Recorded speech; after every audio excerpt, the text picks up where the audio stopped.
ولقد آتينا لقمان الحكمة أن اشكر لله ومن يشكر فإنما يشكر لنفسه ومن كفر فإن الله غني حميد وإذ قال لقمان لابنه وهو يعظه يا بني لا تشرك بالله إن الشرك لظلم عظيم.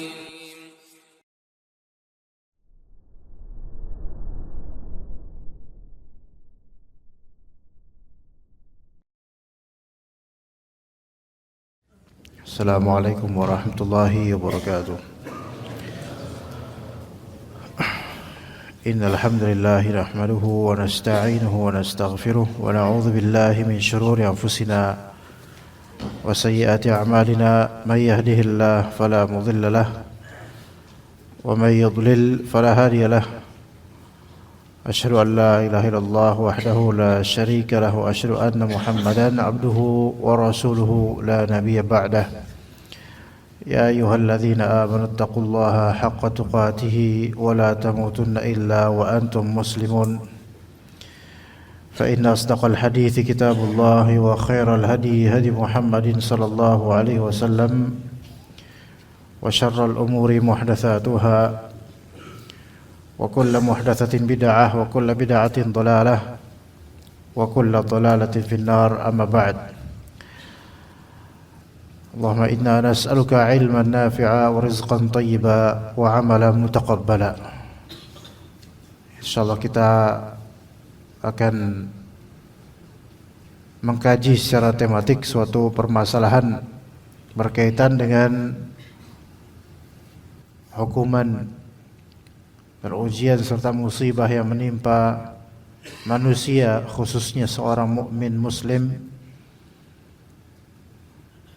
yang dengannya Allah Ta'ala memberikan hikmah, kebijaksanaan dan kebaikan bagi orang-orang yang bersabar,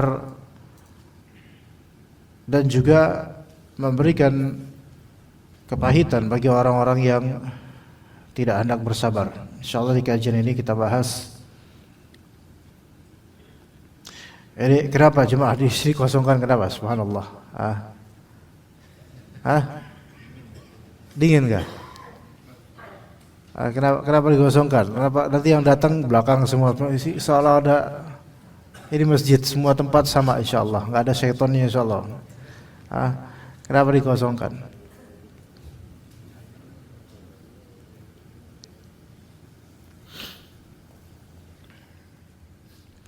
Baik, dalam syariat uqubah syariat Islam yang tampak, kalau misalnya suatu kenyataan tampak sebagai uqubatud dunia, hukuman dunia, itu bisa berada dalam beberapa keadaan. Jadi suatu musibah atau kesulitan sangat mungkin itu adalah uqubah, yaitu hukuman atas dosa-dosa kita yang telah berlalu atau yang masih sedang dilakukan. Namun hukuman ini bisa menjadi salah satu dari 4 hal atau 4-empatnya mungkin. Yang pertama, kafarah terhadap dosa. Kafarah terhadap dosa, yaitu pelebur dosa, penghapus kesalahan dan peningkatan derajat. Ini yang membuat kita itu sebagai seorang mukmin bisa bersabar dan tetap menjalani kehidupan sekalipun bagaimana hukuman itu. Kafarah dosa. Kafarah itu meleburkan, menghancurkan dosa. Hukuman itu bisa menghancurkan dosa dan mengangkat derajat. Sampai dalam hadis riwayat Imam Ahmad rahimahullah dengan sanadnya dari Aisyah radhiyallahu anha bahwa Rasulullah SAW bersabda, "Idza kathurat dzunubul 'abdi wa lam yakun lahu ma yukaffiruha ibtalahu Allahu bil huzni liyukaffiraha. Dalam sebuah hadis, jika dosa-dosa hamba itu begitu banyak, lalu tidak ada yang menggugurkannya, atau hamba ini tidak punya modal penggugur dosa, maka Allah Ta'ala akan uji dia dengan kesedihan agar menggugurkan dosa-dosa dia.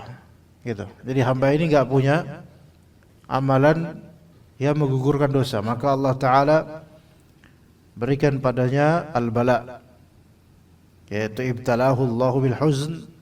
Allah berikan dia al-bala berupa al-huzn, kesedihan, untuk menggugurkan dosa-dosa hamba itu. Itu yang pertama. Jadi hukuman bukan sebatas hukuman, tapi bisa jadi sebagai kafarah terhadap dosa. Itu sebagai kafarah penggugur dosa. Ya. Kemudian yang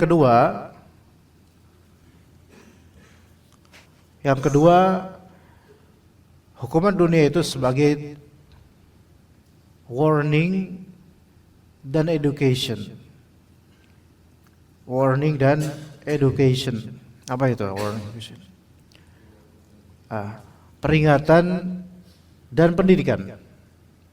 Peringatan dan pendidikan, atau bahasa Arab biasanya tanbih dan tarbiyah. Tanbih dan tarbiyah. Warning dan education. Jadi Allah Subhanahu wa taala membangunkan hamba dari kelalaian dan dosa. Ya, dibuat bangun dia. Yang tadinya lelap dengan dosa-dosanya, maka dihukum supaya pada bangun. Dikatakan oleh Ad-Dhahhak rahimahullah, salah seorang ulama salaf, "Ma na'lamu ahadan hafizal Qur'ana thumma nasiyahu illa bidhanbin." Ya, kita tidak mengetahui seseorang menghafal Quran kemudian dia lupa kecuali pasti karena dosa. Kemudian Ad-Dhahhak membaca ayat, "Wa ma asabakum min musibatin fabima kasabat aydikum wa ya'fu an katsir." Dan apa yang menimpa kalian dari musibah, maka itu dengan sebab ulah tangan kalian, dan Allah memaafkan hal-hal yang sangat banyak. Kemudian ia berkata Ad-Dhahhak, "Wa ayyu musibatin a'zamu min nisyanil Qur'an?" Musibah apa yang lebih besar daripada melupakan Al-Quran? Taib. Maka ternyata lupa dengan banyaknya ayat yang pernah kita hafal atau surat yang pernah kita hafal itu musibah. Dan itu hukuman. Hukuman yang seringkali tidak disadari oleh banyak dari kaum muslimin. Hukuman itu. Dan itu penyebabnya apa? Maksiat, melupakan Al-Quran, maksiat. Membuat dia lupa Al-Quran. Maka orang yang ketika dia membaca lagi atau hafalannya dia ulang lagi terus lupa semua rata-rata, maka hendaknya dia bangun bahwa saya selama ini dia lalai dan berdosa. Atau ketika misal dia lagi safar kemudian di rest area dia diangkat menjadi imam oleh beberapa orang, bahkan dia baca surat-surat pendek pun lupa lagi gitu. Padahal dulu hafal juz amma komplit, lalu lupa. Padahal dia baca mungkin Al-Ma'un, atau dia baca At-Tin tapi nyasar ke Al-Asr, atau dia baca Al-Asr nyasar ke At-Tin. Ya. Maka ini teguran sebenarnya buat bangun dia. Dan juga umumnya orang-orang yang dihukum itu ini yang halus hafal Quran, banyak orang enggak paham kalau itu adalah efek dari dosa. Dan hal lain dari maksiat, bisa-bisa Allah Ta'ala berikan warning berupa hukuman, musibah, azab dan seterusnya. Di beberapa spot di daerah Sumatera, misalnya belakangan ini, di beberapa baik Sumatera Barat, Utara, Aceh dan seterusnya sedang Allah Ta'ala berikan ujian, dan itu musibah. Dan di banjir-banjir itu banyak sekali kayu-kayu yang berserakan atau mengalir kemana-mana. Dan sebagian mereka menyalahkan salah satu dari beberapa kasus dalam masalah perhutanan atau semisal itu. Itu masalah duniawi, tapi ada di balik itu semua masalah dosa.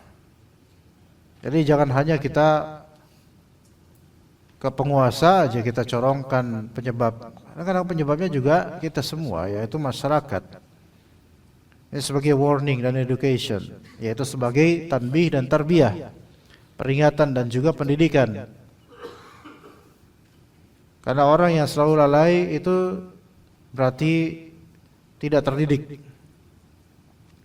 Orang yang main game terus itu berarti kurang terdidik. Namun orang yang selalu terjaga, sering diingatkan, maka dia terdidik insyaallah. Kemudian yang ketiga, hukuman dunia bisa menjadi yang ketiga, yaitu tanda cinta Allah Azza wa Jalla. Tanda cinta Allah Ta'ala padanya, untuk menguji apakah dia sabar dan ridha, atau malah menguji apakah dia mau sabar dan ridha atau enggak. Dalam hadis Nabi sallallahu alaihi wasallam, Nabi sallallahu alaihi wasallam mengatakan, "May yuridillahu bi khaira yusib minhu." Hadis Bukhari. Siapa yang Allah kehendaki kebaikan padanya, Allah Ta'ala akan timpakan musibah padanya. Yaitu yusib minhu, Allah Ta'ala akan timpakan musibah buat dia. Tidak semua yang Allah timpakan musibah padanya berarti Allah cinta padanya, belum tentu. Tapi orang yang Allah Ta'ala cinta padanya, orang yang Allah Ta'ala inginkan kebaikan padanya, maka Allah Ta'ala akan berikan musibah padanya. Konsep ini memberikan mindset yang baru bagi sebagian pihak, yang mana umumnya orang, termasuk kita mungkin sebelumnya, menganggap musibah itu selalu buruk. Mungkin buruk secara zahir, memang sepakat mungkin kita. Tapi ada hikmah di balik lembaran musibah itu. Bagaimana Rasulullah 1400 tahun lalu bilang, "May yuridillahu bi khaira yusib minhu." Ya, barang siapa yang Allah Ta'ala inginkan kebaikan padanya, Allah Ta'ala akan timpakan musibah padanya. Kalimat-kalimat ini beberapa hadis ada sepertinya, "May yuridillahu bi khaira yufaqihu fid din." Barang siapa yang Allah Ta'ala inginkan kebaikan padanya, maka Allah akan jadikan dia faham agama. Kalau ini sebenarnya banyak orang sepakat, oh dia alim, dia pintar agama, pasti Allah inginkan dia. Tapi giliran musibah banyak orang enggak sepakat. Kata Nabi SAW, "Man yuridillahu bi khaira yusib minhu." Barang siapa yang Allah kehendaki kebaikan padanya, Allah Ta'ala akan timpakan musibah padanya, akan uji dirinya dengan musibah. Ini banyak orang enggak masuk di akal mereka.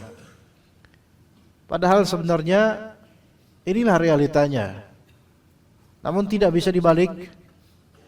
Semua orang dikasih musibah berarti Allah kehendaki kebaikan padanya, belum tentu. Yang benar adalah siapa yang Allah Ta'ala inginkan pada kebaikan, maka Allah akan timpakan dia musibah, menguji dia.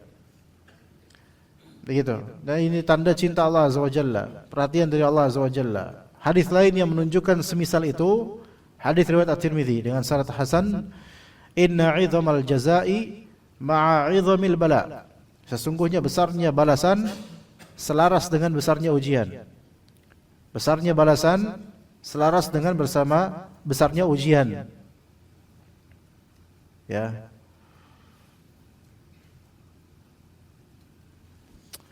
Jadi besarnya bala itu ada price to pay gitu. Ada harga yang akan dibayar oleh Allah Azza wa Jalla. Wa innallaha idza ahabba qauman ibtalahum. Bila Allah mencintai suatu kaum, maka Allah akan menguji kaum itu. Ini kaidah absolut jemaah. Kaidah dari Nabi kita alaihi wasallam harus dipatrikan. Laki-laki harus punya kaidah ini. Dan harus membimbing perempuan, istri-istrinya dan juga anak-anaknya, supaya ngerti hidup ini banyak sekali musibah dan ujian, supaya tidak menggugat takdir, supaya menerima keputusan Allah, supaya bersabar dan ridha terhadap apa yang sedang dijalanin. Allah Ta'ala jika mencintai suatu kaum atau suatu individu, maka Allah uji mereka. Faman radiya falahu ridha, wa man sakhita falahu sakhat, atau falahu sukht. Barang siapa yang ridha, maka dia dapat ridha Allah. Barang siapa murka, maka baginya kemurkaan Allah Azza wa Jalla. Ya, jadi hukuman dunia yang mana itu biasa berupa musibah, bagi orang beriman itu adalah tanda kecintaan Allah untuk menguji sabar dan ridhonya dia.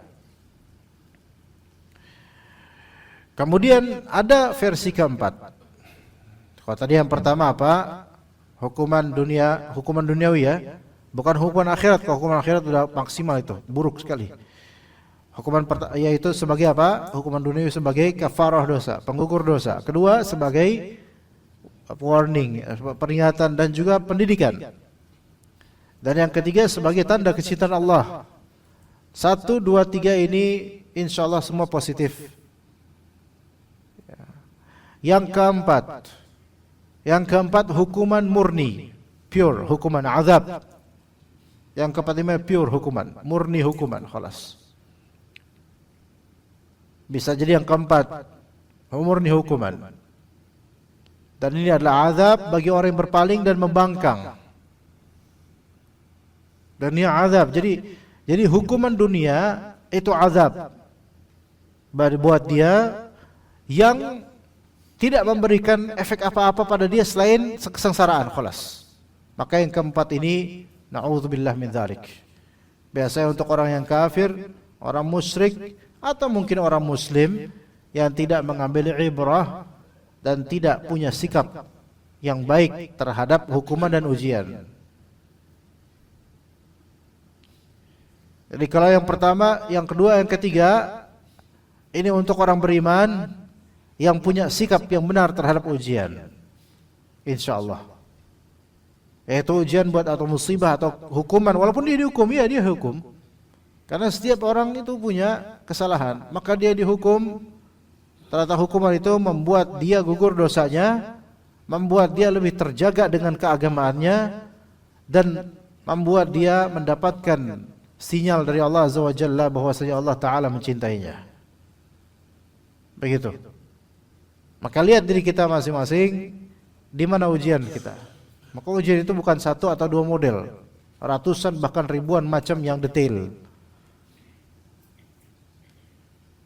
Ya, seseorang bisa saja ujiannya atau hukumannya ada pada anaknya, atau hukumannya ada pada istrinya, atau hukumannya ada pada tikus yang menggerogoti rumahnya, atau hukumannya ada pada sulitnya kendaraannya, atau hukumannya pada kesombongan dirinya, atau hukumannya pada hasad yang ada pada dirinya, atau macam-macam, enggak ada batasan. Ya, semua itu kalau dia jalani dengan benar, bertaubat, maka menjadi kafarah dosa, menjadi peringatan dan pendidikan serta ujian serta tanda kecintaan Allah Azza wa Jalla untuknya. Jadi ketika hukuman itu menimpa seorang mukmin muslim, maka bagi seorang muslim itu tetap mengandung kebaikan. Jika ia kembali kepada Allah, bertaubat dan memperbaiki diri, jangan terburu-buru berprasangka bahwa hukuman dunia adalah pure keburukan. Karena itu untuk nomor 4 saja, yaitu orang yang kafir, bukan mukmin, atau orang yang beriman namun tetap meneruskan keburukannya setelah hukuman atau ketika dihukum. Jadi jangan tergesa dalam berprasangka bahwa hukuman dunia adalah buruk selamanya, enggak. Taib, ada beberapa ayat dan hadis yang akan kita hamparkan serta perkataan para ulama tentang masalah hukuman dunia ini. Kata Allah Azza wa Jalla di surat At-Taghabun ayat 11. Kata Allah Azza wa Jalla, "Ma asaba min musibatin illa biiznillah, wa may yu'min billahi yahdi qalbah." Tidak ada suatu musibah pun yang menimpa kecuali dengan izin Allah. Barang siapa yang beriman pada Allah, niscaya Allah memberi petunjuk pada hati orang yang kena musibah ini. Maka musibah itu dengan izin Allah, musibah itu terjadi dengan izin Allah secara kauniyah. Dan musibah itu bisa jadi sebab hidayah. Yang kalau dia tidak dikasih musibah itu, dia nggak dapat hidayah. Ya, musibah itu dengan izin Allah. Maka orang kalau nggak terima dikasih musibah, maka dia berarti nggak terima sama Allah Azza wa Jalla. Karena Allah yang mengizinkan musibah itu terjadi pada dirinya. Dan hikmahnya musibah itu bisa menjadi sebab hidayah. Kata Allah, "Wa may yu'min billahi yahdi qalbah." Kalau dia menyikapi musibah dengan iman, maka Allah akan memberikan hidayah langsung straight pada kalbunya. Langsung ke kalbunya Allah Ta'ala berikan hidayah. Seolah-olah dia mendapatkan ilham, seolah-olah mendapatkan wahyu dari Allah Azza wa Jalla untuk kalbunya. Jadi musibah bisa jadi jalan hidayah, jemaah. Yang sekiranya kalau orang itu nggak dikasih itu musibah, maka dia akan tetap terlelap dan tetap begitu saja dalam kelalaiannya. Itu ayat At-Taghabun 11. Kemudian Asy-Syura yang tadi kita sebut, ayat ke-30 Asy-Syura, surat Asy-Syura, "Wa ma asabakum min musibatin fabima kasabat aydikum wa ya'fu 'an katsir." Apa saja musibah yang menimpa kalian, maka itu disebabkan oleh perbuatan tangan kalian sendiri, dan Allah mengampuni banyak dosa. Ini perlu diperhatikan betul-betul. Banyak orang dengan pedenya merasa tidak punya salah, enggak punya dosa, sehingga merasa tidak pantas untuk dihukum seperti ini. Ya akhi, Allah Ta'ala tidak bisa disamakan dengan makhluknya. Boleh jadi guru kita, orang tua kita, penguasa kita, pemimpin kita, hakim menghukum kita, dan kita tidak deserve, tidak berhak dapat hukuman tersebut dari mereka karena mereka salah paham. Itu mungkin. Tetapi apapun yang terjadi, dari musibah apapun itu, hukuman apapun itu, kalau itu dari Allah dan dengan takdirnya, maka itu pasti karena dosa kita. Begini. Misal.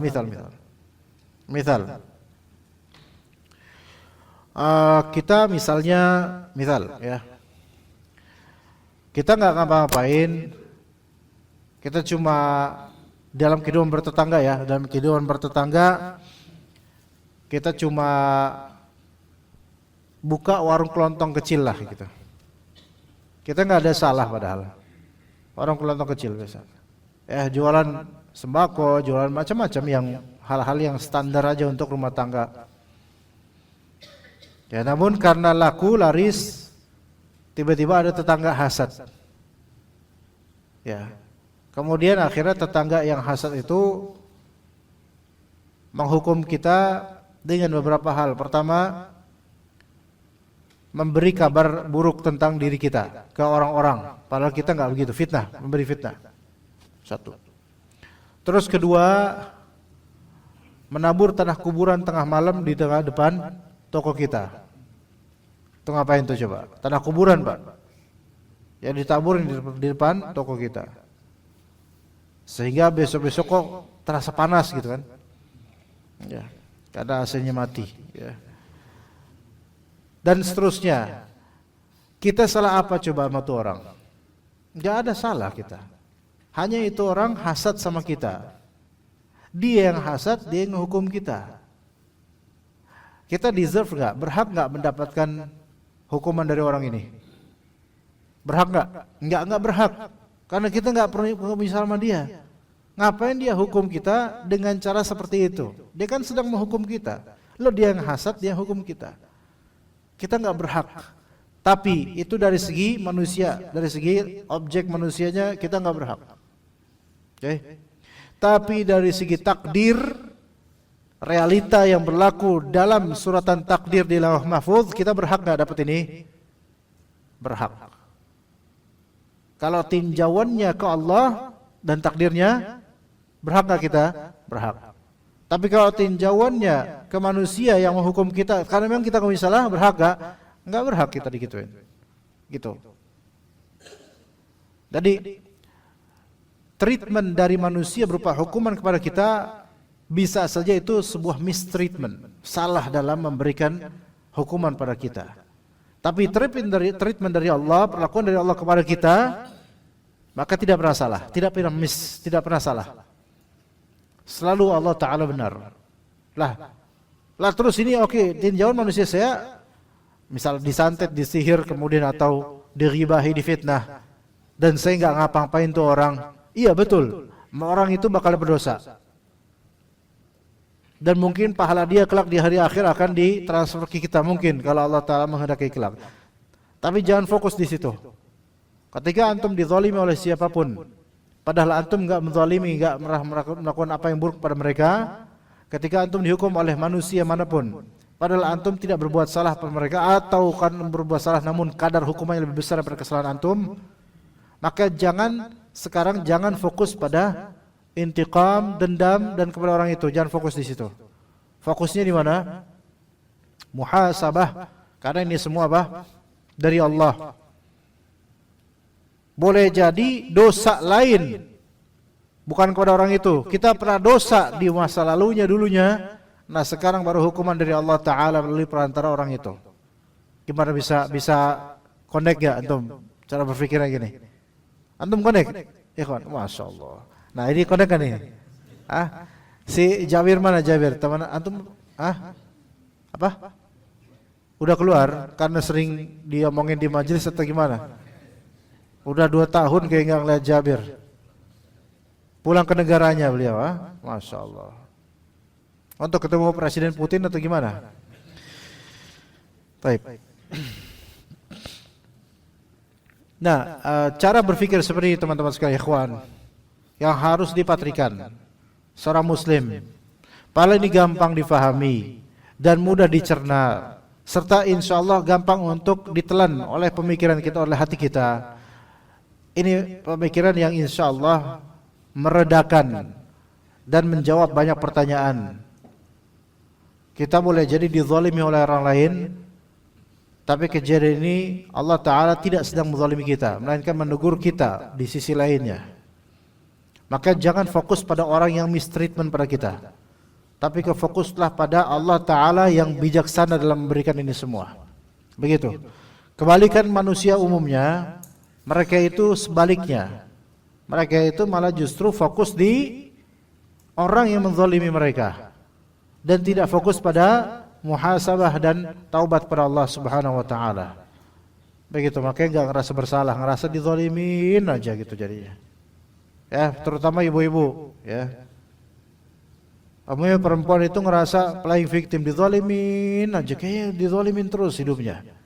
Andai suami menzaliminya, maka kebanyakan dari perempuan atau istri itu fokus di suaminya yang zalim. Tidak fokus pada mungkin dirinya dulu pernah menzalimi atau berbuat buruk sehingga Allah Ta'ala balas melalui sikap suaminya padanya. Maka coba ngaca. Jadi jangan hanya kita itu melihat ke kesalahan manusia terhadap diri kita. Ya boleh jadi kita punya kesalahan pula terhadap Allah Azza wa Jalla. Dan Allah Ta'ala punya pasukan yang Allah bisa pilih. Boleh jadi pasukan itu adalah orang yang paling dekat sama kita sendiri yang memusuhi kita. Begitu jemaah sekalian. Maka kezaliman suami, tekaknya suami dan seterusnya itu hikmah dari Allah. Atau sebaliknya, keburukan sikap istri, hikmah juga dari Allah. Jadi ketika istri bersikap buruk, ya kadang tidak masuk akal gitu, karena kadang perempuan itu nggak pakai akal, ya kan? Ada akalnya, cuman lagi non aktif mungkin. Nah itu kita sampai geleng-geleng, kenapa bisa seperti ini? Maka jangan terlalu fokus pada mistreatmentnya istri pada kita, melainkan saya kayaknya punya dosa sama Allah, gitu loh. Karena misal kita nggak ngapa-ngapain istri, tiba-tiba ngambek aja, ya, pulang dari kantor misalnya tuh, pulang dari kantor, udah muka bos di kantor jelek, sekarang ketemu istri lebih jelek lagi mukanya, jadi double. Ya. Kamu kenapa kayak gitu? Enggak apa-apa. Nah itu udah ada apa-apa itu kan kayak gitu. Terus makin abasa wa tawalla, ya, makin abuse, makin mukanya makin bahasa Indonesianya, bermuka masam. Kenapa mukanya kecut gitu, asam kayak gitu, kenapa? Wa tawalla, berpaling, ya. Nah kemudian ditanya dan seterusnya, bikin pusing, bikin bingung, padahal kita nggak salah misalnya. Atau ada kesalahan tapi kecil, ya. Apa kesalahan suami yang kecil yang membuat istri marah? Apa ya? Telat bayar token misalnya. Ya, telat bayar token sehingga mati, lampunya mati, reda gitu. Padahal kita lagi jalan, misalnya lagi jalan. Nah, jika itu terus kemudian treatment dari istri berupa silent treatment, sikapnya dingin, tidak mau ngomong dan seterusnya, bikin kesel, itu enggak impas dengan kesalahan kecil kita yang tidak disengaja.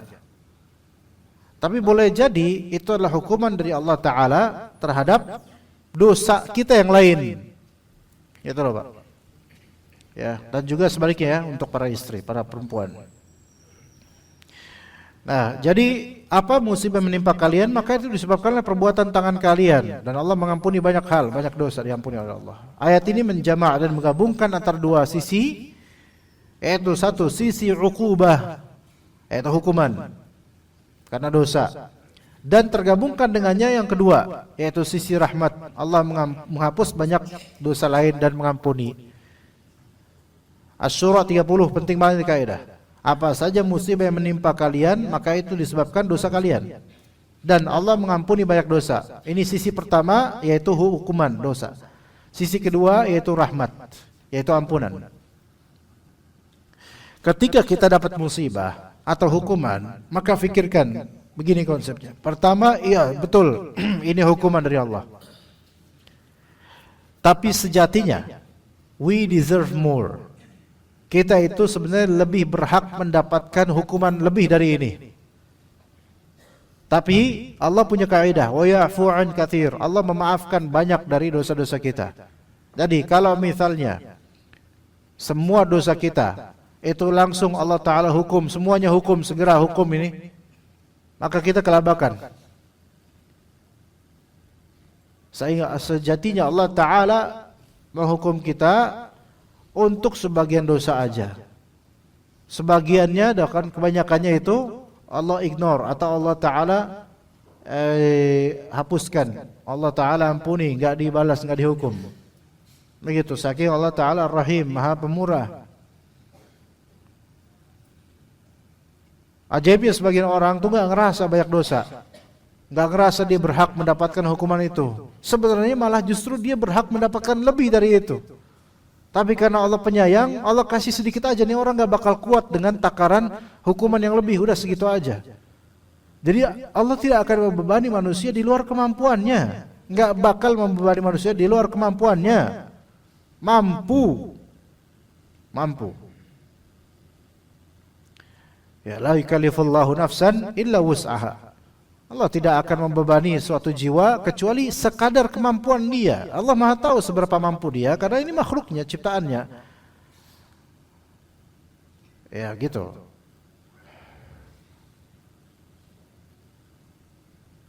Maka harus tahu diri manusia itu, harus tahu diri bahwasanya kalau dia dihukum oleh Allah, baik itu hukuman perasaan, hukuman pikiran, hukuman ekonomi, hukuman sosial, hukuman mental illness, yaitu gangguan mental, hukuman dan apapun hukuman itu, ketahuilah bahwasanya hak aslinya, kalau pakai logika manusia, harusnya dia mendapat lebih buruk daripada itu, karena dosanya lebih banyak daripada itu.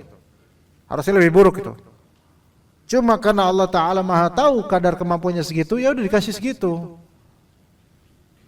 Begitu.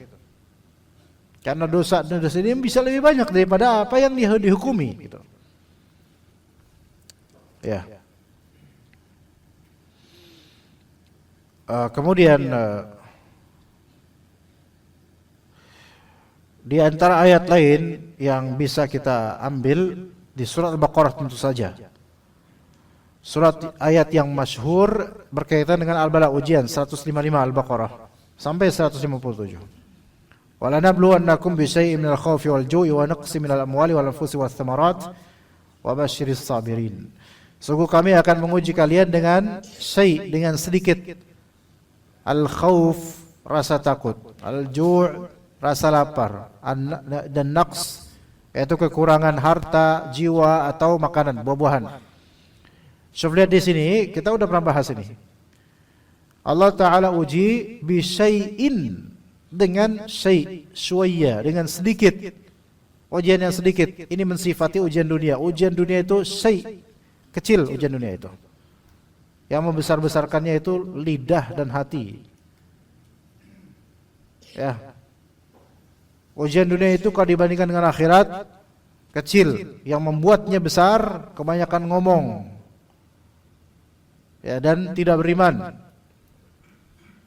Jadi lidahnya dan hatinya itu, kayak orang kalau kebanyakan curhat itu makin besar urusannya. Dikit-dikit viral, dikit-dikit viral, subhanallah, dikit-dikit viral, dikit-dikit apaan coba? Konyol, ya. Dikit-dikit viral. Gitu. Ini zaman sekarang kayak gitu tuh. Orang banyak caper, cari perhatian, cari duit dengan media sosial. Apa-apa diviralin. Terutama podcast-podcast itu ya. Urusan orang diviralin, urusan ajib. Ada kasus ini langsung viral terus diundang ke podcast. Udah gitu konsumennya banyak lagi. Lah, udah gitu ngaji lagi konsumennya. Dan berikan warning haram antum menyimak podcast itu yang membahas atau menguliti atau merosting rumah tangga orang. Sesuatu yang hidden, sesuatu yang tersembunyi, yang Allah sembunyikan, dikupas di sana, haram. Dan itu dosa jariyah. Antum kalau ada muskil, ada permasalahan sama bini antum atau keluarga antum, undang keluarga. Bukan undang Denny Sutomo atau orang-orang yang baru masuk Islam gak ngerti apa-apa. Atau jangan FOMO gitu. Ya, kayak harus gitu ngelapor ke orang-orang yang jahil seperti itu. Dan kemudian ditonton oleh jutaan orang, dikonsumsi masalahnya, yang itu semua belum tentu benar dari salah satu pihak aja, dan na'udzubillah min dzalik. Musibah ini musibah, benar musibahnya, subhanallah. Menambah musibah, makin kalut musibahnya. Manusia ketika dia melafalkan musibah dan ujiannya ke sesama manusia, itu sama dengan melipat gandakan ujian. Melipat gandakan, berlipat-lipat.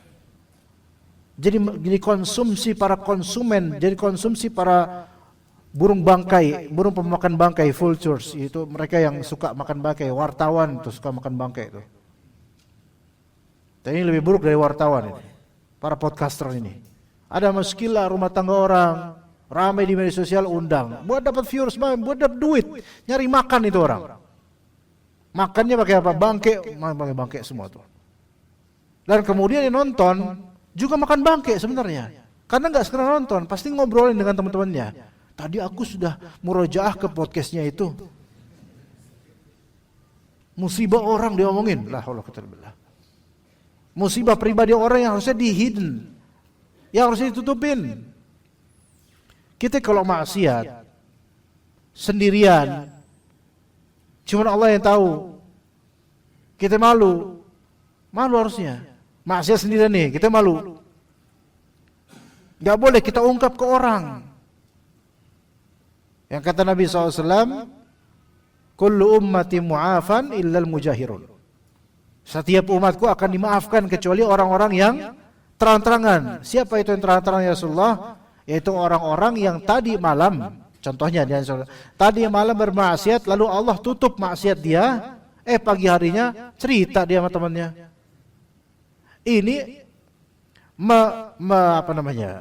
mendeskripsikan maksiat lampau aja, itu enggak Allah maafin tuh dosa. Padahal itu masalah pribadinya sendiri dia deskripsikan.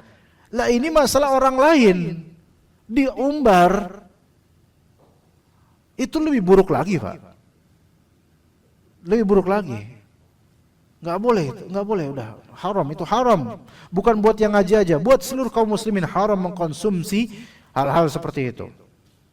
Dan rata-rata podcaster seperti itu mereka imma orang ini kafir, imma mantan orang kafir. Antum lihat aja.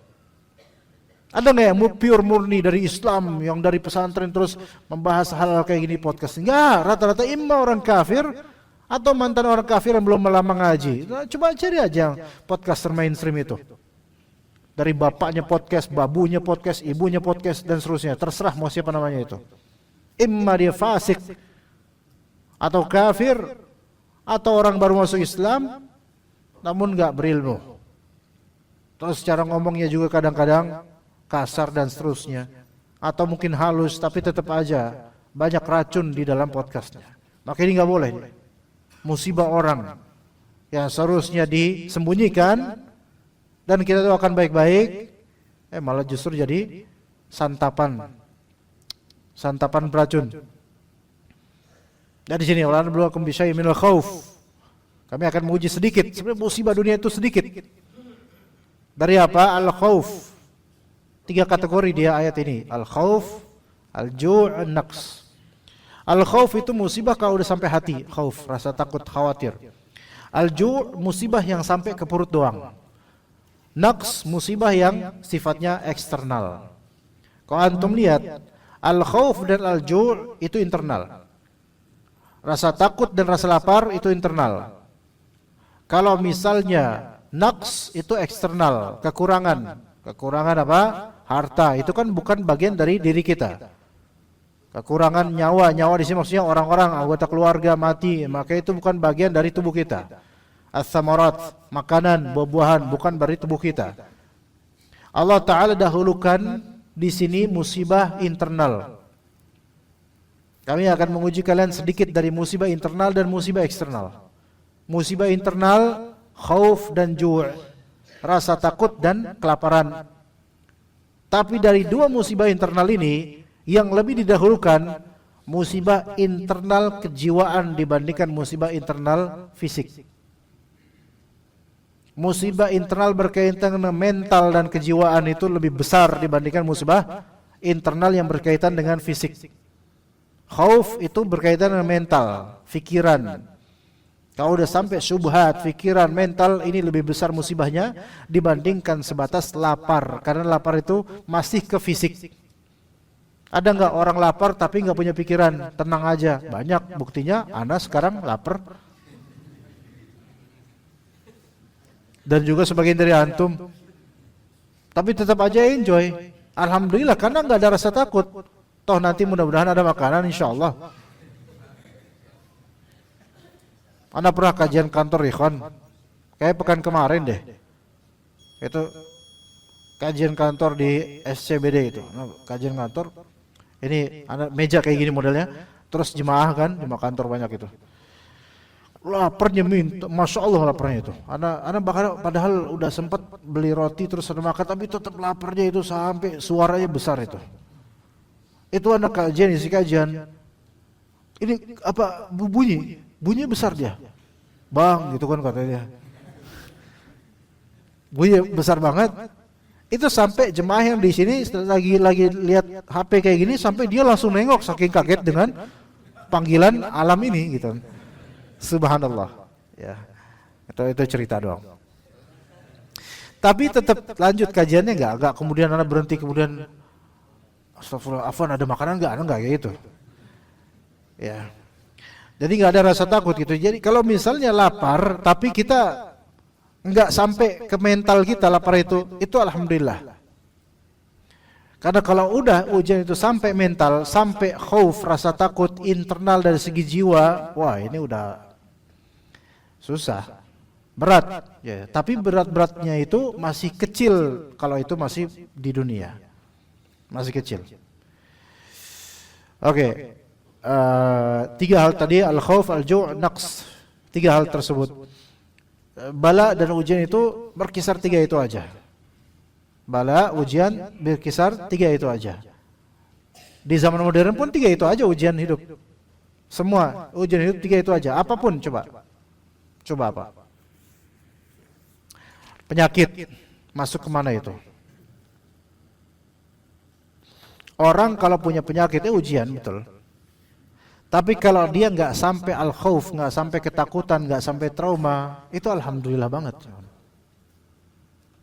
Sekarang yang lagi jadi wabah, anak tanya ke beberapa orang memang lagi wabah itu flu Singapura. Ya, Pak, flu Singapura. Dia bisa jadi demam, tapi banyak sariawan di mulut gitu. Ya. Tapi orang kalau kena sariawan coba, apa rasanya? Sampai ke hati enggak? Ya tergantung beda-beda orang. Ada yang sampai ke hati. Ada yang sampai stres. Akhirnya kurus. Gara-gara sariawan. Bisa, karena malah nggak bisa makan dia. Sariawannya banyak di setiap sudut tuh ada dia. Sariawannya.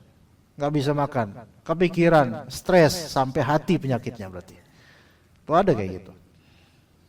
Maka berarti tingkatan musibah dunia yang paling tinggi adalah ketika sudah sampai hati musibah itu. Ya. Taib, kemudian kaidah lain dari Al-Quran di surat As-Sajdah ayat 21. Ini penting banget. وَلَنُذِيقَنَّهُمْ مِنَ الْعَذَابِ الْأَدْنَى دُونَ الْعَذَابِ الْأَكْبَرِ لَعَلَّهُمْ يَرْجِعُونَ. Kami pasti akan membuat mereka merasakan azab yang lebih dekat, lebih rendah, yaitu azab dunia. Sebelum azab yang lebih besar, tanpa azab yang lebih besar di akhirat agar mereka kembali. Jadi ada hikmahnya juga, azab di dunia ini ada hikmahnya, hukuman di dunia ada hikmahnya, yaitu apa? Yaitu supaya kita kembali sehingga tidak mendapatkan azab di akhirat. Jadi diberikan warning di dunia supaya berhenti agar akhiratnya selamat. Maka boleh jadi hukuman di dunia itu apa? Kasih sayang Allah pada kita. Ini konsep yang penting. Maka hukuman dunia bisa jadi alarm keagamaan untuk kita. Supaya seseorang kembali sebelum terlambat, diberikan alarm. Ya. Itu tujuannya supaya kita taubat. Oke, kemudian ada beberapa hadis. Kata Nabi sallallahu alaihi wasallam dalam hadis Bukhari Muslim yang masyhur, "Ma yusibul muslima." Ma yusibul muslima. Bisa juga ma yusibu min muslimin, bisa. Redaksinya beda-beda.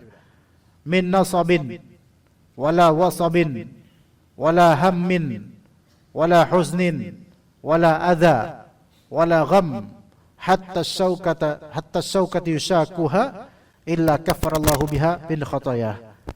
Tidaklah seorang muslim tertimpa nasab atau wasab. Nasab itu ta'ab, kelelahan.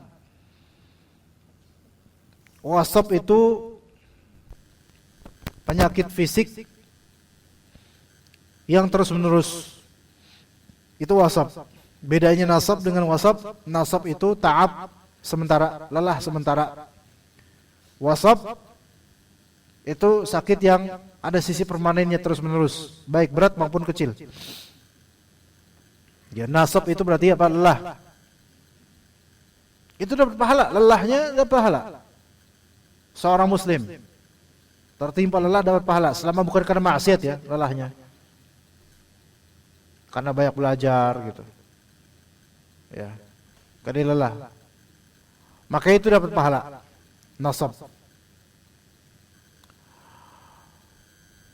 Kalau misalnya dia naik motor nyari duit, capek, ngantuk, dapat pahala. Tapi minggir, karena kalau misalnya nggak minggir takutnya dapat apa? Dapat kematian, takutnya mati nanti. Ya, jangan anak istri nunggu. Maka minggir, dia minggir dulu, ngantuk gitu. Ya, duduk dulu. Capeknya itu sebenarnya apa?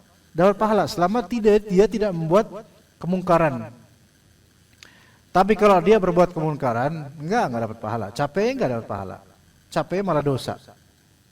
Kenapa, Pak? Masya Allah, antum datang dari belakang kemarin cuma buat inin kaki doang, subhanallah.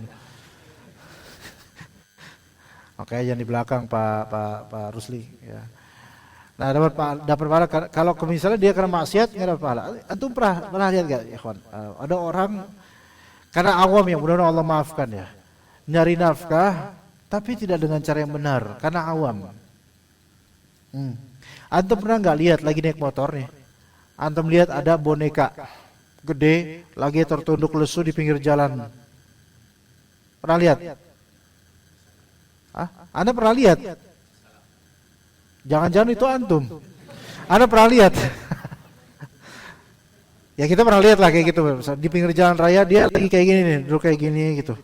Kan kesannya tuh kayak nelongso banget gitu loh. Tapi ini salah satu trik sih, ya, supaya orang iba. Oke, anggap dia emang apa adanya kayak gitu. Capek dia, karena capek joget di jalan-jalan. Ya kan, capek joget-joget. Itu munkar. Udah gitu nyari nafkah, nyari duit di jalan raya ya, itu bukan tempat buat nyari duit, nggak boleh. Haram sebenarnya, kasihan. Itu yang boneka masih kain, itu masih enak, itu masih boneka gitu bentuknya.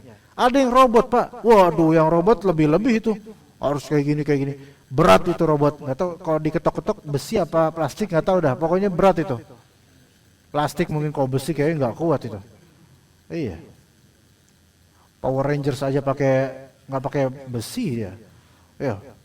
Ya.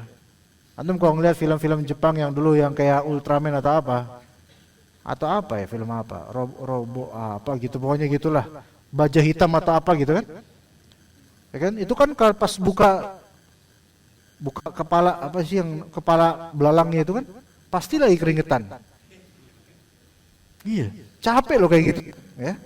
Lah ini siang-siang pakai robot, capek, tapi munkar, nggak boleh. Bukan spot buat nyari duit di situ. Hartanya halal nggak? Ya nggak halal. Tapi bagaimana? Saya cuma nyari harta halal gitu. Nggak, ini nggak halal. Capek nggak? Capek. Nah, dapat pahala nggak? Nah, ini dia makanya nggak dapat pahala. Karena capeknya bukan hal yang dibolehkan.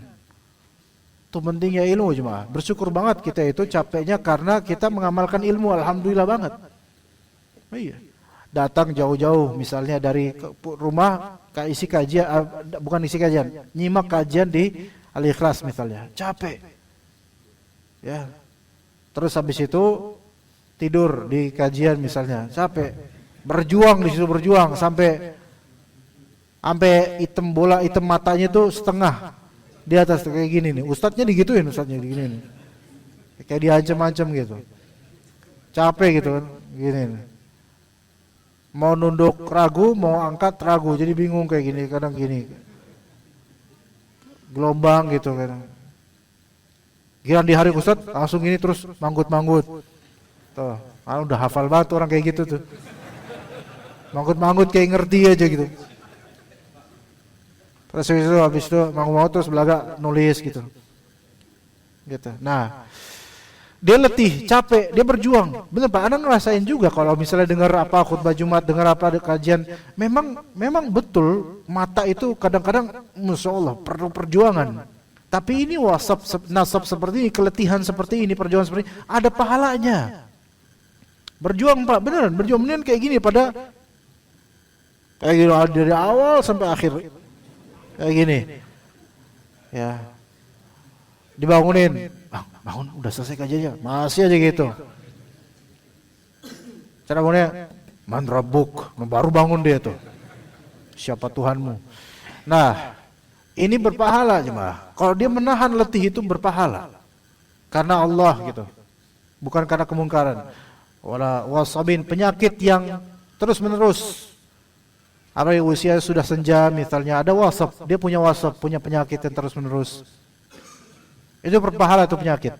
Memang perlu ikhtiar, walaupun nggak wajib, perlu ikhtiar untuk ke dokter, cek medis dan seterusnya. Tapi terus ada tuh penyakit, maka kalau kita dapat vonis baik dari medis, dari dokter atau dari psikiater bahwasanya penyakit kita ini permanen, memang wajar kesedihan, tapi berikan secercah kegembiraan bahwasanya itu adalah pahala yang Allah tanamin buat antum.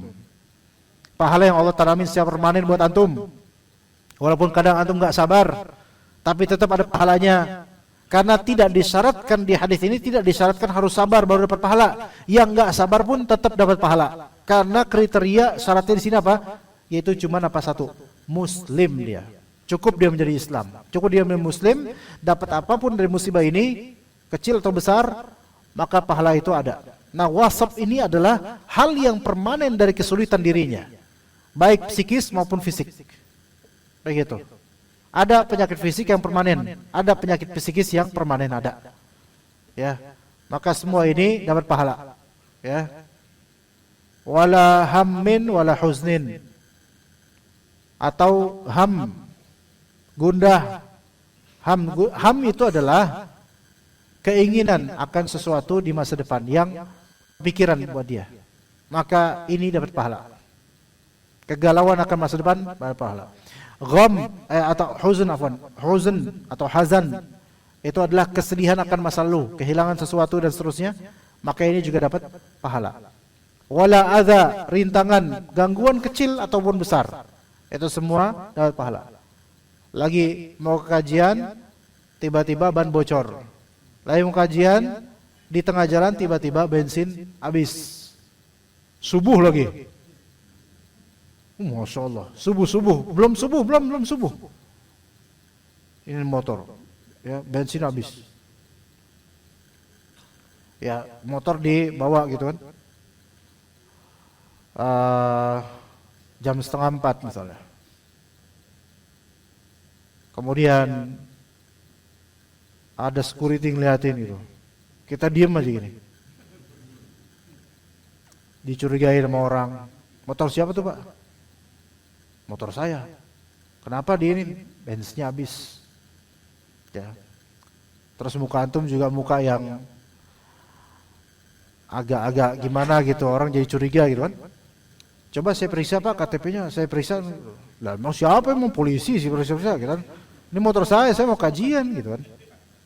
Kalau bapak benar nggak salah jangan ngotot dong pak gitu. Iya saya ngotot lah, orang saya mau kajian ini habis bensin, bantuin kek.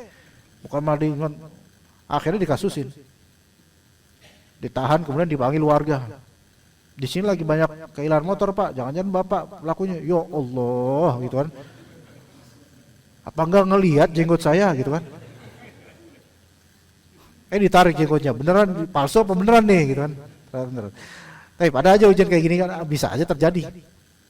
Oh ada ustadz juga pakai motor Vespa, atau misalnya motor lama lah gitu. Mau isi kajian menjelang subuh, sepi namanya menjelang subuh sepi. Nah, terus ada polisi tidur yang kayaknya nggak tidur tuh orang, gubrak gitu. Knalpotnya copot. Knalpotnya copot. Mau masang lagi kan itu knalpot panasnya gitu. Nggak jadi kajian akhirnya. Udah di standby aja situ dah. Kayak mulai dari situ enggak ngapain udah gitu. Ada ustadz kayak gitu sampai level kayak gitu. Walaupun kayaknya sekarang ustadz nggak ada pakai Vespa lah. Ya ustadz pakai Vespa berarti trendy banget ustadznya. Nggak ada pakai Vespa. Tapi ada yang seperti itu ya. Ujian kayak gitu. Ikhwan pengajian juga mungkin ada yang kayak gitu. Bawa istrinya, ya. Terus bannya kempes itu. Waduh, banyak kempes kan. Udah gitu bukan tubeless gitu kan. Duk gitu. Waduh, kamu sih dibonceng gitu. Ya gitu kan. Ada seperti itu. Ya, ada rintangan. Itu semua berpahala. Walaupun kadang nggak sabar muslim itu, tapi tetap dia dapat pahala.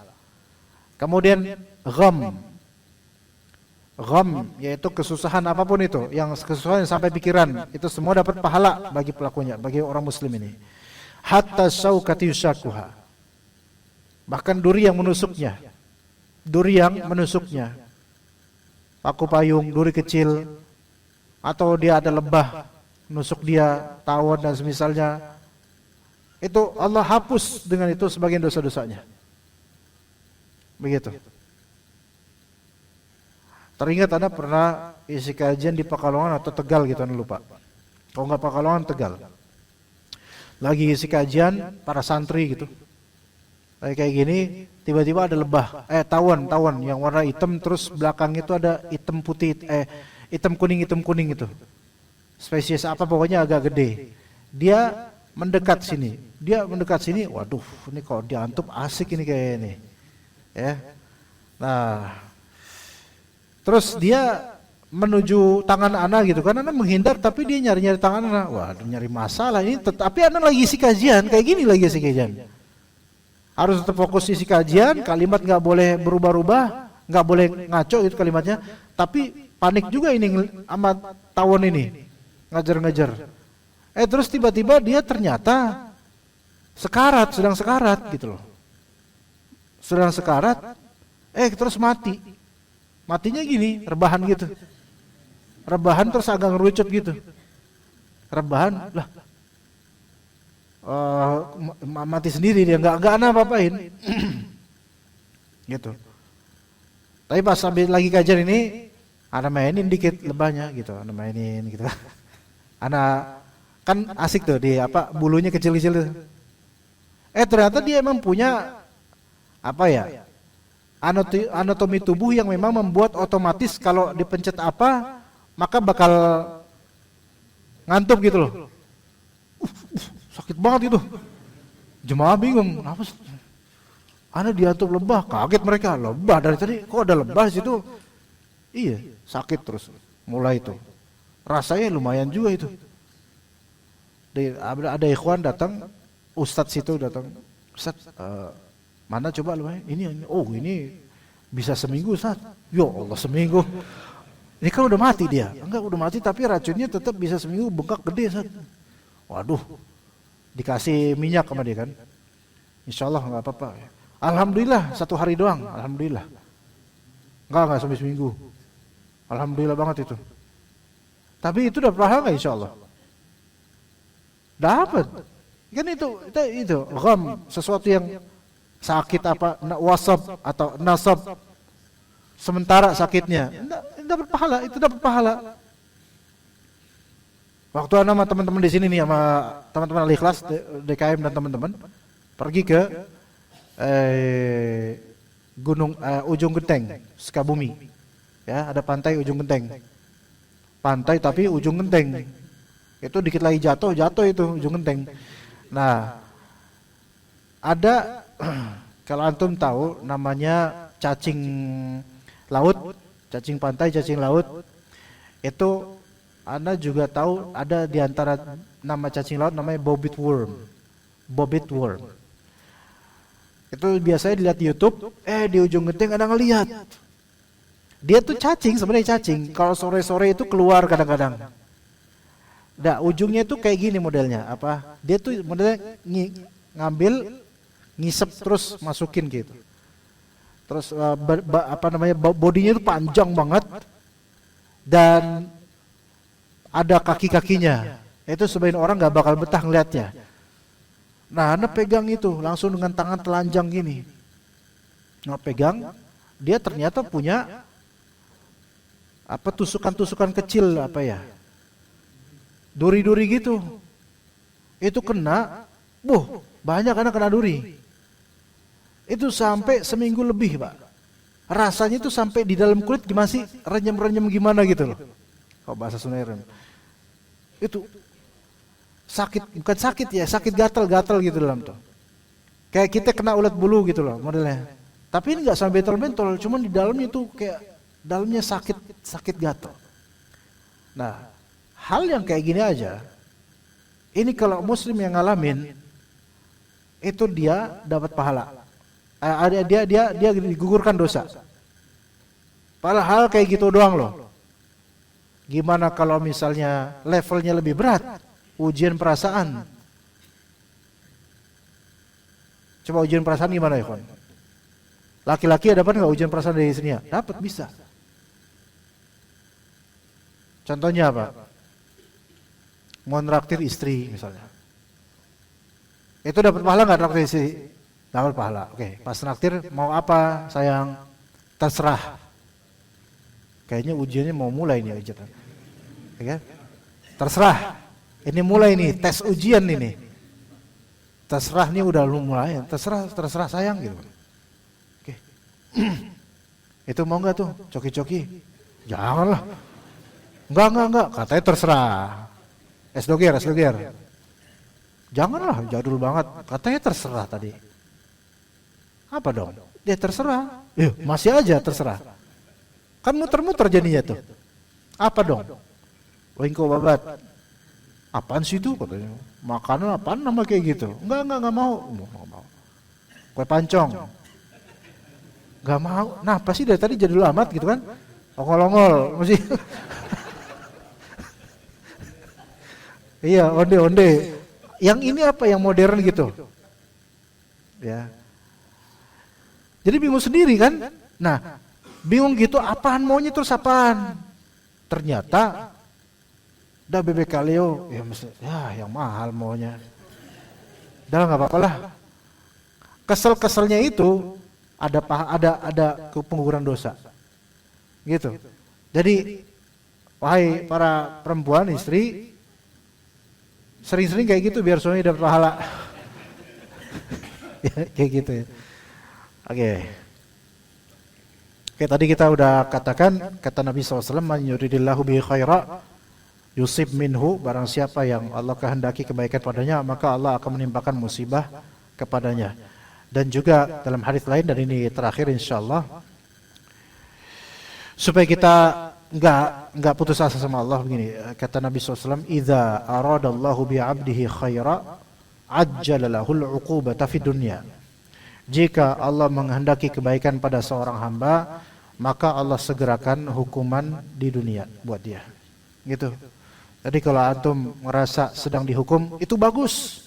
Ngerasa sedang dihukum itu bagus, berarti tahu dosa gitu loh. Bagus, disegerakan di dunia itu bersyukur banget.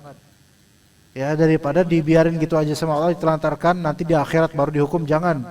Karena kata Nabi kemudian, wa idza arada bi 'abdihi syarra amsaka anhu bi dzanbihi hatta yuwafiya bihi yaumil qiyamah. Dan jika dia Allah taala menghendaki keburukan pada seorang hamba, maka Allah tahan hukuman atas dosa-dosanya di dunia, ditahan sampai Allah balas pada hari kiamat. Dan kalau udah hari kiamat dibalas, itu seburuk-buruk pembalasan, semengerikannya itu ya, dibandingkan dengan dunia yang masih kecil. Maka siapapun sekarang yang sedang sakit, semoga Allah sembuhkan. Tapi kalau itu hukuman, maka alhamdulillah masih di dunia ditebusnya. Kalau yang sedang kebingungan karena ekonomi, maka bersyukurlah kepada Allah, karena kalau itu pun hukuman, maka alhamdulillah ditebus di dunia saja, tidak sampai di akhirat, maka sabar, insyaallah akan berlalu ya biiznillah taala. Semoga Allah Subhanahu wa taala mudahkan urusan anak pribadi dan juga urusan kita semua dan keluarga semua supaya menuju ke kebaikan dan siratal mustaqim. Ada pertanyaan, dipersilakan. Ummahat, ada pertanyaan enggak Ummahat? Gimana Pak Rusli? Assalamualaikum. Waalaikumsalam warahmatullahi wabarakatuh. Saat ini saya sedang ada di zona nyaman, kehidupan lancar, mudah datang kajian dan lain-lain. Dan saya tahu dunia itu tempat ujian. Namun saya tetap takut diberi ujian atau musibah. Pengennya lancar terus. Sama, semua kita pengen lancar terus Pak. Bukan antum doang. Bagaimana ini Ustadz? Mohon arahan yang benar karena saya juga was-was istidraj. Oke, gini. Nabi SAW juga menyebutkan, antum tuh kayak raja, dapat dunia ketika antum di rumah, istri ada, makanan ada gitu, semua settled, enak. Itu udah kayak raja, nikmat banget. Itu baru di rumah udah enak banget gitu. Nah sekarang Tapi dengan berdasarkan pengalaman hidup anak pribadi dan juga jemaah sekalian yang apalagi udah senior, ada 2 poin, ada dua side, 2 sisi. Ketika antum di zona nyaman, semua tuh settled, enak-enak saja. Ada 2 poin. 1, wajib syukur dan manfaatkan kenyamanan ini untuk ke Allah. Wajib itu. Ya. Manfaatkan dengan banyak belajar, nuntut ilmu, beramal, manfaatin banget karena akan ada suatu masa nanti kenyamanan ini direnggut. Bukan mendoakan, tapi manusia begitu, hidup dunia begitu. Itu 1, bersyukur betul-betul, manfaatkan betul-betul. Sisi kedua, kewaspadaan yang lebih dibandingkan di masa sulit. Di masa lapang, kewaspadaannya justru harus lebih ditingkatkan. Gitu. Awareness-nya. Kewaspadaan akan apa? Kewaspadaan akan ujian yang bersifat mendadak. Karena kebanyakan orang yang gagal dalam ujian, mereka adalah orang yang tidak pernah menyangka akan ada ujian. Kalau lagi jadi di masa zona nyaman, itu udah, nikmati aja, ngapain gue mikirin susah-susah. Nah gitu, itu yang bahaya tuh. Nabi SAW mengatakan, ta'arraf billahi fir raha, ya'rifka fis syiddah. Kenalilah Allah di masa lapang, maka Allah mengenalimu di masa susah. Apa maksud dari ini? Di antaranya Ibnu Rajab Al-Hambali dalam kitab Jami'ul Ulum wal Hikam itu juga mengatakan yang maknanya. Di antara faedahnya, orang yang ketika hidup di dunia itu sering mengingat Allah, maka Allah akan tolong dia di akhirat nanti di masa umumnya orang itu sulit. Itu diantara maknanya. Hidup di dunia ini masih ada kesempatan emas buat kita ingat Allah. Nanti di akhirat di masa semua orang dipersulit, Allah Ta'ala tahu ini orang dulu waktu masih hidup di dunia itu dia mengingatku. Maka Allah Ta'ala ingat orang ini, kemudian Allah selamatkan dari keburukan dan mara bahaya akhirat. Itu diantara makna terbesarnya. Ada makna lainnya yang untuk skala yang lebih kecil, yaitu dunia. Yaitu ketika di kehidupan dunia ini kita pernah mengalami zona aman, nyaman, tentram, luas, semuanya enak, settled. Ya, flourish dan enak. Di masa-masa seperti itu justru harus semakin ketat untuk mengingat Allah dan mewaspadai. Bukan suudzon sama Allah, bukan suudzon sama Allah. Mewaspadai ini jangan-jangan istidraj. Harus sering ingat Allah. Jangan sampai nikmat ini berubah menjadi nikmah. Kata Allah Azza wa Jalla, "Innallaha la yughayyiru ma biqaumin hatta yughayyiru ma bi anfusihim." Sesungguhnya Allah Ta'ala tidak akan mengubah kenikmatan pada suatu kaum sampai mereka sendiri yang mengubah nikmat itu menjadi keburukan. Diri mereka sendiri yang bersalah. Yakni maksudnya ketika orang dapat nikmat, Allah nggak bakal ngubah nikmat itu, nggak bakal ngubah. Tapi yang ngubah dengan izin Allah, yang ngubah adalah orang itu sendiri dengan cara apa? Tidak bersyukur dan maksiat. Itu bakal berubah pada waktunya. Nah, orang-orang yang di zona nyaman kemudian tidak ingat Allah dan tidak waspada, tidak hati-hati, itu biasanya teledor. Menumpuk-numpuk maksiat, jadilah dia istidraj. Rata-rata kan kayak gitu. Orang-orang yang Allah Ta'ala jadikan mutrif atau mutraf. Mutraf itu orang yang dalam kemewahan, kemegahan, kenyamanan. Itulah yang rata-rata nanti bakal kufur. Ya, ada di surat Al-Isra. Coba ada yang hafal tolong surat Al-Isra. Wa idza aradna nuhlika qaryatan amarna mutrafiha fafasaqu fiha. Kalau kami pengen ngancurin suatu kaum, maka justru dari orang mananya dulu? Bukan dari orang miskinnya dulu, bukan. Tapi dari orang mutrafin, orang-orang yang hidup dengan taraf tinggi. Itu, mereka kemudian jadi orang fasik, lalai akan Allah, di zona nyaman terus. Dan ketika mereka didakwahi, karena sudah terbiasa nyaman, mereka merasa terganggu dengan dakwah, mereka anti dengan dakwah. Di situ mulai itu, bakal hancur itu orang-orang. Hati-hati dengan kenyamanan, kestabilan. Justru ketika hidup tuh baik-baik, enak-enak aja, bersyukur betul, tapi tingkat kewaspadaan ditinggikan. Karena betapa banyaknya orang yang gagal ketika mereka di zona nyaman dan hancur ketika mendapatkan ujian. Begitu jemaah sekalian. Ada lagi pertanyaan? Atau enggak ada? Pak Rusdi enggak diambil atau akhwat ada enggak pertanyaan atau enggak ada? Enggak ada. Enggak bentar, klarifikasi dulu. Ummahat ada pertanyaan enggak yang mungkin enggak ada tah?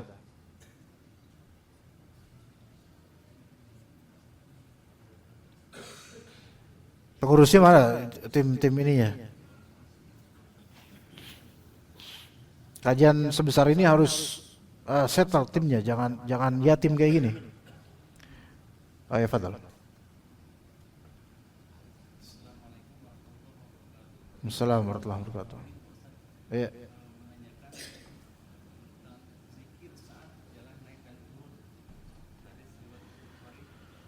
Iya. Allah Akbar. Subhanallah ya. Bismillah. Apakah ketika mau naik tangga itu cukup takbir satu kali atau setiap langkah Allah Akbar sampai ke atas juga turun? Mohon penjelasannya Ustaz. Assalamualaikum warahmatullahi wabarakatuh. Tangga manual, Emang ada tangga elektrik, Pak? Oh, eskalator. Oh iya. Jika di mall-mall itu ya. Wallahu alam gini, kalau hadis itu konteksnya itu biasanya Nabi dalam safar, Pak. Dalam safar. Jadi mengucapkan subhanallah ketika turun, Allahu Akbar ketika naik itu dalam safar. Yaitu berkendaraan. Ya sekarang Pak. Berkendaraan. Adapun kalau naik dan turun itu maksudnya naik tangga dan turun itu Anda nggak tahu apakah hadis itu bisa direfleksikan untuk hanya perbuatan itu. Setahu Anda itu ketika di berkendaraan saat safar. Oke lah, bukan safar nggak apa-apa. Yaitu kita mungkin ke Jakarta bukan safar ya. Tapi naik kendaraan maka iya bisa baca itu. Adapun kalau misalnya naik turun tangga maka enggak, sepertinya enggak. Wallahu a'lam. Ya. Wallahu a'lam. Saya tidak tahu itu. Jalan kaki itu kayaknya enggak gitu. Wallahu a'lam. Ya, kayak di mall. Naik apa? Lift atau ya kalkulator. Ya naik itu, eskalator. Itu sepertinya enggak, bukan Allah Akbar, bukan subhanallah, enggak. Ya wallahu a'lam. Seperti itu, Pak. Ya. Ada ikhwan lagi mau nanya mungkin? Pertanyaan bebas, ikhwan. Bahkan nanya kabar juga boleh. Ustaz, kalau Anda suka ngobrol sama suami tentang yang viral-viral, akan tapi setelahnya kami ambil ibrah atau mencari solusi seharusnya sebenarnya menurut syariat. Ini ustazah ini. Ya ustazah ini. Ustaz sama ustazah sedang diskusi masalah viral gitu. Apakah termaksud dosa? Sekian ya, taib. Sesuatu yang viral gini ya. Sebelum ke kalau mengambil ibrah semua bagus. Antum ngambil ibrah di mana aja bagus. Antum melihat pohon pisang, ngambil ibrah bagus. Antum melihat jemaah yang sedang tertunduk pas lagi kajian terus hampir sujud, terus ambil ibrahnya, itu bagus. Itu bagus. Namanya ngambil ibrah, itu di apa aja, di mana aja bisa. Sekarang ini kan kita khususkan masalah hal-hal yang viral, gitu aja. Kalau yang viral gini, kalau yang viral adalah sesuatu yang baik, itu jelas nggak masalah. Seperti misalnya fulan juara tahfidz padahal usianya baru sekian, nggak masalah. Kita ambil ibrahnya yuk, ya, alhamdulillah bagus. Tapi kalau yang viral ini negatif, dilihat. Yang viral ini negatif dilihat. Jika negatif tersebut memang sengaja pelakunya mensyiarkannya dan tidak mengandung aurat yang terlihat atau musik yang terdengar, nggak mengandung itu semua. Tapi memang pelakunya mensyiarkannya. Maka sebenarnya tidak kita ketahui itu lebih afdal. Namun kalau kita terlanjur tahu, maka nggak masalah ngambil ibrah dan mengetahuinya juga nggak masalah. Oke? Karena apa? Karena pelakunya mensyiarkannya dan tidak mengandung unsur yang membuat kalau kita ngelihat atau mendengar berdosa, maka nggak masalah insya Allah.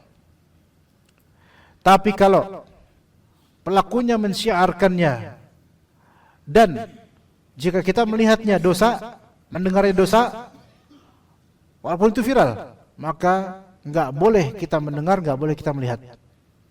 Terlepas dari diskusi setelahnya. Kadang ngambil ibrah itu dari apa aja bisa. Ya. Iblis aja membuat kita ngambil ibrah dari dia, kan gitu. Jadi kalau misal pelakunya mensyiarkan keburukan ini sampai viral, namun haram untuk dilihat karena ini aurat, atau haram untuk didengar karena mengandung unsur musik atau semisalnya, maka tetap haram atas kita untuk mengetahuinya. Kalau memang terlanjur ketahuan, udah cukup, nggak usah lebih tahu. Ya, misalnya jogetan ini jogetan apa gitu, viral. Jogetan viral. Apa jogetan apa nggak tahu lah. Jogetan bambu, jogetan pohon bambu misalnya. Jogetnya gini. Ya, kayak Michael Jackson tapi nggak jatuh-jatuh. Ya kan? Ya, atau gue jogetan tapi jogetan itu buka aurat atau apalagi tuh. Misalnya, Anda nggak tahu ini ada apa enggak ya. Nah, inti kita nggak boleh ngeliatnya. Ini ada viral nih, apa akhi? Ini jogetan bambu, tapi nggak pakai celana, misalnya gitu. Nggak boleh, mau tahu dong, nggak boleh gitu, nggak boleh, kholas, nggak usah tahu. Ini terlepas dari ambil ibrah atau enggak, ya. Karena hal-hal kayak gini percuma juga untuk ambil ibrah. Apa ibrahnya coba? Ibrahnya haram, kita joget, ngapain juga kita tahu itu? Itu yang disiarkan sengaja oleh pelakunya. Ada yang lebih buruk, yaitu yang pelakunya enggak sengaja, enggak mau mensiarkan, bahkan itu aib pribadinya, lalu diviralkan oleh pihak-pihak lainnya, pihak ketiga, keempat dan seterusnya. Maka kadang karena udah terlanjur dipublish di mana-mana, jadinya kita tahu. Tapi sekali kita tahu, karena ini aib orang, karena ini terselubung, harusnya tersembunyi, haram atas kita untuk tahu lebih dari itu. Haram. Oke, haram, nggak boleh. Ini aib manusia yang tidak disiarkan oleh pelakunya. Dan pelakunya anda yakin tidak ridho ketika antum tahu itu. Jadi apa yang tergerak di media sosial dari hal yang viral, dari itu berkaitan dengan aib pribadi orang, apapun itu, aib yang tidak boleh ditampakkan ke siapapun. Ratusan ribu orang membicarakannya, boleh jadi di akhirat pelakunya ini, yaitu orang yang bersalah ini, yang memang aibnya disebarkan, menuntut ratusan ribu orang ini. Antum mau di antara mereka? Mau jadi bagian mereka? Jangan mau. Beneran dituntut. Antum nge-share akan dituntut oleh pelaku ini. Apa hak antum nge-share aib pribadinya yang diviralkan? Padahal dia nggak pernah mau viralkan itu. Hati-hati jemaah. Jangan jadi bagian mereka. Jangan jadi bagian orang-orang yang bakal dituntut nanti. Beneran dituntut. Maka membicarakan seperti ini, kalau memang mereka nggak pernah membicarakannya, tapi ada pihak lain yang membongkar semuanya ini, antum bicarain baik ke istri, baik ke suami, maka ini sama dengan ghibah walaupun sudah viral. Karena pelakunya nggak pernah mau ini diviralkan. Beneran, ini ghibah. Ghibah itu kan nggak mesti nggak viral. Ada ghibah berjamaah, ada ghibah se-nation, satu bangsa berghibah semua ada. Maka hati-hati. Walaupun cuma ngomong istri, jadi bukan masalah viral atau enggaknya, yang namanya aib orang, keburukan orang, yang mana orang itu tidak menzohirkannya terang-terangan, nggak boleh kita omongin, walaupun nama istri. Ya, sama anak juga, tuh jangan kayak itu tuh. Gitu. Padahal itu sesuatu yang tadi tersembunyi. Walaupun sudah viral. Anak kita datangin, "Pak, itu lagi viral Pak, gini. Astagfirullah, nggak boleh lihat itu, nggak boleh tahu kayak gitu. Ajaibnya kok sekarang itu kayak dinormalisasi itu. Bahkan sebagian dai-dai kadang-kadang bisa aja kemudian ikutan pengen numpang beken dengan tren-tren muskil, masalah-masalah pribadi orang atau rumah tangga orang. Nggak boleh. Tutup semua itu. Dan didik semuanya supaya jangan mau tahu, kalaupun ketahuan jangan mau terlebih. Dah, cari hal yang lebih bermanfaat. Nyari ilmu yang lain lah, nyari ilmu pengetahuan yang lain. Beneran Pak? Karena suatu kala kita akan dituntut oleh korban. Mungkin dia pelaku sekarang, mungkin mereka pelaku sekarang, tapi karena aib pribadinya disebar, dia jadi korban. Dan kita yang mengkonsumsi dagingnya, bangkainya, kita yang akan dituntut. Jadi boleh jadi awalnya dia seolah-olah kalah di dunia, tapi bisa jadi dia menang di akhirat, kita nggak tahu. Jadi hati-hati ya. Ini pesan banget ini, karena rusak masyarakat ini kalau dengan cara-cara kayak gini, rusak masyarakat. Nauzubillah min dzalik. Semoga Allah Ta'ala jaga aib kita dan membuat semuanya itu ditutup oleh Allah di akhirat, supaya tidak dihisab, tidak membuat kita menjuruskan neraka. Nauzubillah min dzalik. Allahumma astur aurati wa amin rawati. Ingat doa itu, dizikir pagi petang, antum baca itu. Allahumma inni as'aluka al-'afwa wal 'afiyata fid dunya wal akhirah, sampai akhirnya baca itu baik-baik.